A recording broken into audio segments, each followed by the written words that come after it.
जियो देखता है old master खत्म हो गया। वो लीवान से पूछता है वो मास्टर को कैसे खत्म कर पाई। लीवान कहती है उसे ज्यादा नहीं सोचना पड़ेगा। कुछ समय बाद कहती है उसे लग रही है कोई आ रहे है। जियो कहता है उसके हालत ठीक नहीं है, वो नहीं भाग पाएगा। मिस लीवान खुद को सेव करने के लिए भाग जाए। उस समय एक सवारी आकर रोकता है। उसमें एक बिजनेसमैन था जिसके साथ सू परिवार के बिजनेस चल रहा था, इसीलिए डिनर पर सू फैमिली के लोगों के साथ पार्टी पर मौजूद थे। उसने लीवान को पहचान लेते हैं और कहता है उन्हें लगता है लीवान निर्दोष थी, फिर भी उसके परिवार उसे दोष दे रहे थे। लेकिन इस जगह पर वो क्या कर रही है। लीवान कहती है उसे और उसके भाई को कैपिटल सिटी जाना है, क्या उसने उन दोनों को लिफ्ट दे सकते हैं। मिस्टर बेली कहते हैं अगर लीवान चाहती तो इस जगह पर मिसेस सिंगन बनकर रह सकती, वो कैपिटल सिटी क्यों जाना चाहती है। लीवान चाकू निकल कर कहती है अगर उसने उन दोनों को लिफ्ट नहीं देना चाहते है तो उनके सवारी वो छीन लेगी। जियो पूछता है क्या मिस लीवान डाकू बनना चाहते हैं। उस समय मिस्टर बेली कहता है अगर लीवान चाहे तो सब कुछ उसके नाम पे ही हो जाएगा। लीवान नहीं समझ पाती है। गर्ट कहता है अगर मिस चाहे तो उनके मास्टर उसे बेटी बनाना चाहते हैं। लीवान और जियो विश्वास नहीं कर पाते हैं। मिस्टर बेली कहते हैं उसने लीवान को प्रोटेक्ट करेगा और पूरी दुनिया अगर उससे नाराज भी हो जाए फिर भी उसके साथ देंगे। लीवान सोचती है पिछले जन्म में उसके पापा को किसी ने मर्डर किया था, लेकिन इसके पीछे कुछ सीक्रेट्स था जो उसे नहीं पता है। जब वो मार्शल आर्ट्स स्कूल के हेड बन गई थी तब ये सीक्रेट्स को पता लगाने की कोशिश की थी,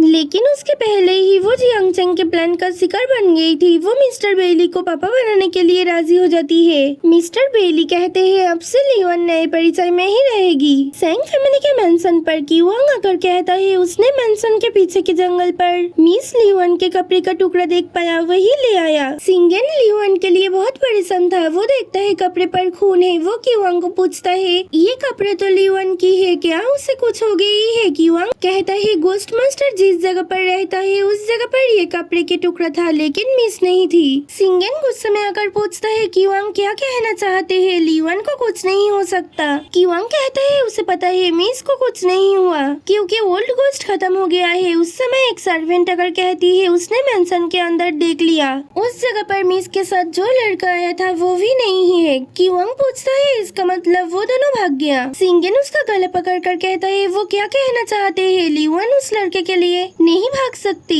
किवांग कहता है उसने तो ऐसा कुछ नहीं कहा, हो सकता है मिस और किसी वजह से भाग गई। सिंगन दुखी होकर कहता है उसे पता है एक बार लीवान कह रही थी जब उसकी दूसरी शादी हो जाएगा तब वो चली जाएगी। उसे लगता है लीवान उसे और नहीं पसंद करती है, उसे नहीं देखना चाहते है। चेंग कहता है उसे उन दोनों के फीलिंग्स महसूस हो रहा है। मिस मास्टर की शादी नहीं देखना चाहती है, इसीलिए उनका सामना नहीं किया। सिंगन पूछता है चेंग और किवांग को क्या लगता है लीवान उस लड़के से शादी करना चाहती है। किवांग कहता है वो दोनों कभी मिस के बारे में ऐसा नहीं सोच सकता। उसे लगता है मिस उनके जूते कैरी करने के लिए उस लड़के को साथ में ले गई। सिंगन धीरे से कहता है काश लीवान उसे जूते कैरी करने के लिए ले जाती तो अच्छा होता। किवांग और चेंग कहता है वो दोनों मिस को जल्द ही ढूंढ लेगा। सिंगन कहता है उसे ढूंढने के बाद इस जगह पर लाने का जरूरत नहीं है, अगर वो खुश रहे तो उस पर नजर रखना ही सही है। वो दोनों घर से बाहर निकलने के बाद जोर से हंसना शुरू कर देता है। चेंग तो मास्टर के जूते कैरी करने के बाद कॉपी करना शुरू कर देता है। किवांग कहता है उसे नहीं पता था हार्टलेस मास्टर कभी भी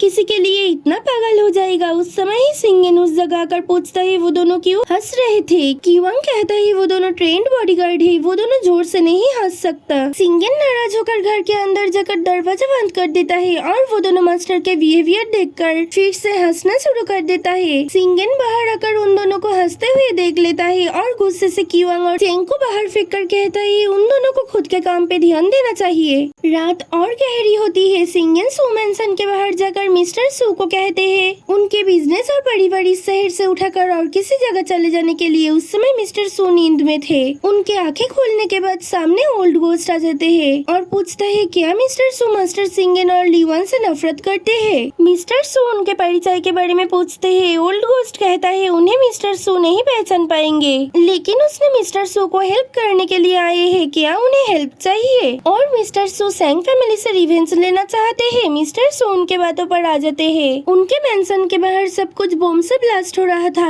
ओल्ड गोस्ट कहते हैं इसके बदले में उनके क्वीन को हेल्प करना पड़ेगा। मिस्टर सो मान जाते हैं। दूसरी तरफ मिस्टर बेली लियोन को कह रहे थे कि उन्होंने लियाओ शहर के बाहर आ गए हैं, अब उन्हें किसी का डर नहीं है। जियो कहता है अब लियोन सिंगन से एक्सपेक्टेशन न रखे क्योंकि उसके इतना पावर नहीं है कि बाहर किसी जगह से उसे ढूंढ लेंगे। लियोन उसे फालतू की बातें करने से मना करती है, उसे किसी पर कोई एक्सपेक्टेशन नहीं है। जियो कहता है उसके नियत अच्छा है इसीलिए ऐसा वाइफ नहीं मिला है उसे, क्या वो अब सो रहा है। मिस्टर बेली कहता है अगर उसे रिग्रेट हो रही है तो वो वापस जा सकती है, इसके बाद वो इस जगह पर नहीं आ पाएगी। लियोन कहती है उसे कोई रिग्रेट नहीं है और सोचती है उसके पास और कोई रास्ता नहीं है, वो तो सिंगन को बाय भी नहीं कह पाई। मेंशन पर सिंगन सोचता है वो जल्द ही लियोन को ढूंढ लेगा।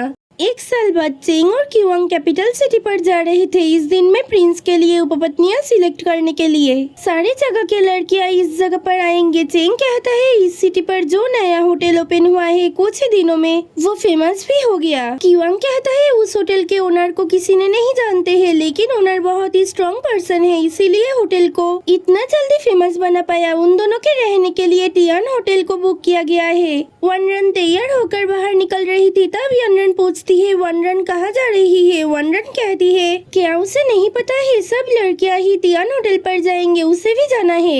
ये है टियान होटल, लियोन इसकी ओनर है। लियोन और जियो रेस्ट कर रहे थे। एक सीक्रेट गार्ड आ जाते हैं। लियोन उनसे सैंग फैमिली के बारे में पूछती है। उसने कहता है उन्हें अभी तक इम्पोर्टेंट कोई इन्फॉर्मेशन नहीं मिला है। उसके चले जाने के बाद जियो लियोन से पूछता है क्या लियोन अभी भी उसके बारे में सोच रही है। लियोन कहती है उसे तो पता लगाना ही पड़ता क्योंकि उन दोनों की डिवोर्स भी नहीं हुई है। अब तो एम्परर उनके बेटे के लिए उपपत्नी भी ढूंढना चाहते हैं। अगर वो सब रिवेंज लेने के लिए आ गए तो जियो ये सुनकर नाराज हो जाता है। फिर किसी का आवाज सुनकर कहता है उसे लग रहा है नीचे कोई प्रॉब्लम हो रहा है। लियोन कहती है उसे सुनाई दे रही है। वो जल्दी खुद के मुंह पर्दे से ढक लेती है। नीचे वनरन और यनरन थी। वनरन स्टाफ से झगड़ रही थी। स्टाफ उन दोनों को कहते हैं कि इस होटल के रूम खाली नहीं है, वो दोनों और कोई जगह ढूंढ ले सकती है, नहीं तो उनके ओनर को बुलाना पड़ेगा। यनरन उसे झगड़ने से मना कर रही थी। वनरन कहती है वो मिस्टर ली के बेटी है, वो क्यों इस होटल से बाहर दूसरी होटल ढूंढने जाएगी, उसे इस जगह पर रहना है। वनरन जब चाबुक निकलकर स्टाफ को जख्म करने जाती है, जियो आकर चाबुक पकड़ लेता है। उसने भी एक मास्क पहन लिया था इसीलिए कोई उसे नहीं पहचान पाते। जियो पूछता है क्यों ये छोटी सी लड़की इस जगह पर आकर झगड़ रही है, उसे तो इस उम्र में पेंटिंग म्यूजिक बजाना सीखना चाहिए। लियोन आकर कहती है लड़कियां मार्शल आर्ट्स भी सीख सकती है, क्या जियो को इससे प्रॉब्लम है। इस सालों में सू फैमिली गरीब हो गया और समय के साथ साथ बेली फैमिली सबसे अमीर। लियोन वनरन के पास जाकर कहती है उसके फेस प्रीटी है लेकिन उसकी बातें क्यों ऐसी है। वनरन पूछती है वो कौन है और उसके साथ ऐसा क्यों बातें कर रही है। लियोन कहती है क्या वो सच में उसके परिचय जानना चाहती है। वनरन और यनरन मिस्टर बेली के गार्ड्स को देखकर डर जाती है और पूछती है क्या वो मिस्टर बेली की बेटी है। लियोन यनरन को कह देती है चले जाने के लिए, उसके लिए इस जगह पर कुछ नहीं है। वनरन कहती है वो उन लोगों के साथ बातें करके घर लौटेगी। यनरन सोचती है मिस्टर बेली के बेटे की आवाज उस लियोन जैसी है, ये कैसे हो सकती है, उस लड़की को वो कभी नहीं छोड़ेगी। वनरन लियोन और जियो के साथ उनके फ्लोर पर जाती है। वनरन पूछती है एक लड़की कैसे होटल ओनर हो सकती है। लियोन कहती है लड़कियां मार्शल आर्ट्स भी जानते हैं तो होटल के ओनर क्यों नहीं बन पाएगी। वनरन उसके रहने के लिए एक रूम देने के लिए कहती है। लियोन कहती है कि रूम फुल हो गई है, अगर वो चाहे तो बाहर वाले वुड शेड में रह सकती है। कुछ समय बाद लियोन महसूस कर पाती है किसी ने उसके सिस्टम को तोड़ दिया। उसे लगता है जिसने ये किया है वो बहुत हर्ट हुआ। ये सब सोचते हुए जब वो उसके रूम के अंदर आती है तब देखती है उसके बेड पर किसी ने खुद को ब्लैंकेट से छुपा के बैठा है। वो सोच लेती है ये जियो है। लियोन गुस्से से कहती है जियो को तो अलग सा रूम दिया गया था, फिर भी वो क्यों इस जगह आकर सो रहा है। वो ब्लैंकेट खींचती है और चाकू से अटैक करने जाती है। उस जगह पर जियो के बदले में एक छोटा सा लड़का था। लियोन पूछती है वो कौन है और कहां से आया है। बच्चे ने कहते हैं मिस उसे बाहर ना निकाले, उसके पास रहने के लिए जगह नहीं है। लियोन देख रही थी इस बच्चों को देखने में सिंगन जैसा है, क्या ये उसके बेटा है। उस जगह जियो आ जाता है और पूछता है ये बच्चा कौन है, ये तो देखने में सिंगन जैसा है, क्या ये बहन लियोन। और सिंगन का बेटा है और उसे इसके बारे में कुछ भी नहीं पता चला। लीवन गुस्से से उसे चुप रहने के लिए कहती है। बच्चे ने जियो को डिस्टर्ब कर रहा था। जियो पूछता है वो ऐसा क्यों कर रहा है और कहाँ से आया है। बच्चे ने कहता है वो अकेले ही आ गया।